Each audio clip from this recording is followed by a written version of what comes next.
জনগণনার সঙ্গে জাতিভিত্তিক গণনাও হবে বলে ইতিমধ্যে ঘোষণা দিয়েছেন কেন্দ্র।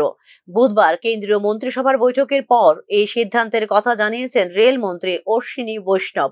তবে কতদিনের মধ্যে জাত ভিত্তিক জনগণনা হবে এবং কি কি প্রশ্নের ভিত্তিতে তা হবে তার দ্রুত ঘোষণার জন্য দাবি জানিয়েছে ত্রিপুরা প্রদেশ কংগ্রেস।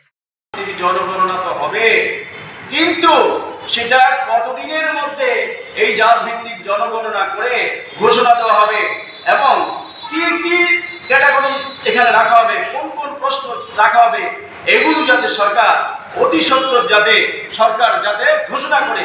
যে আমরা এর আগে দেখেছি মহিলাদের জন্য সংরক্ষণ পদ্ধতি, সেটা মহিলাদের জন্য সংরক্ষণ পদ্ধতি হবে, কিন্তু তার কোনো নির্দিষ্ট সীমারেখা নেই, 10 বছরের মতো সেটা বেঁধে দেওয়া হয়েছে। আমরা চাই অতি সত্বর ঘোষণা করা হোক যে আমরা নির্দিষ্ট সময়ের মধ্যে এই কাস্ট সেন্সাস এটা আমরা করব এবং তা সাধারণ মানুষের কাছে কি কি প্রশ্ন রাখা হবে, কি কি প্রশ্নের ভিত্তিতে সেটা করা হবে, এগুলো যাতে সরকার অর্থাৎ ভারত সরকার ঘোষণা দেয়, এই দাবি আমরা রাখছি।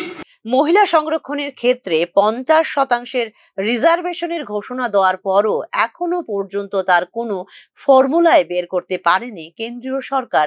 এই ক্ষেত্রে জাত গণনার জন্য যেখানে 10,000 কোটি টাকার প্রয়োজন, সেই ক্ষেত্রে বরাদ্দ করা হয়েছে মাত্র 400 কোটি টাকা। এইভাবে সুষ্ঠুভাবে জাত গণনার প্রক্রিয়া কিভাবে সম্ভব তা নিয়েও প্রশ্ন তুলল ত্রিপুরা প্রদেশ কংগ্রেস। আপনি মহিলা বিলের সময় এইগুলি কথা বলেছেন, মহিলা রিজার্ভেশন হবে 50%, কিন্তু কই কোনো তো রিজার্ভেশনের কোনো ফর্মুলা এখনো বাই করেননি।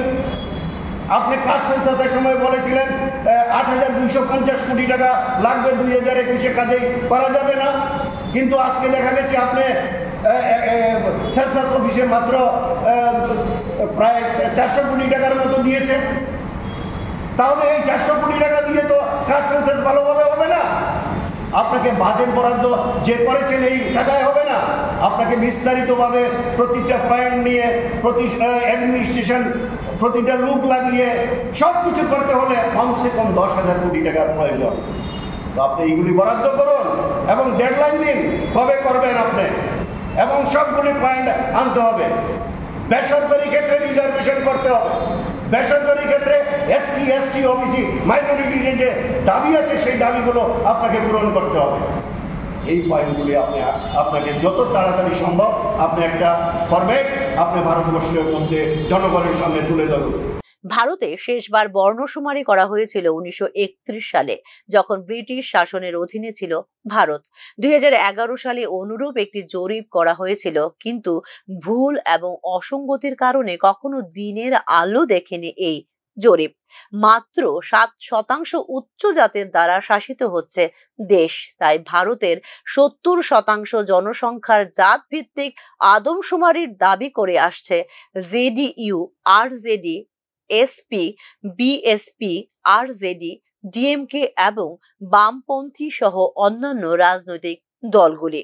তথাকথিত উচ্চবর্ণের লোকেরা চাকুরি এবং উচ্চশিক্ষার অ্যাক্সেসে অসম বা অধিক অংশ দখল করে আছে বলে অভিযোগ রয়েছে বিভিন্ন রাজনৈতিক দলগুলোর। তবে সামনে বিহারের নির্বাচন রয়েছে বলে জাত ভিত্তিক গণনার দাবি মানতে হয়েছে নরেন্দ্র মোদী সরকারকে বলে অভিযোগ বিভিন্ন রাজনৈতিক দলগুলির। Bureau report, news now.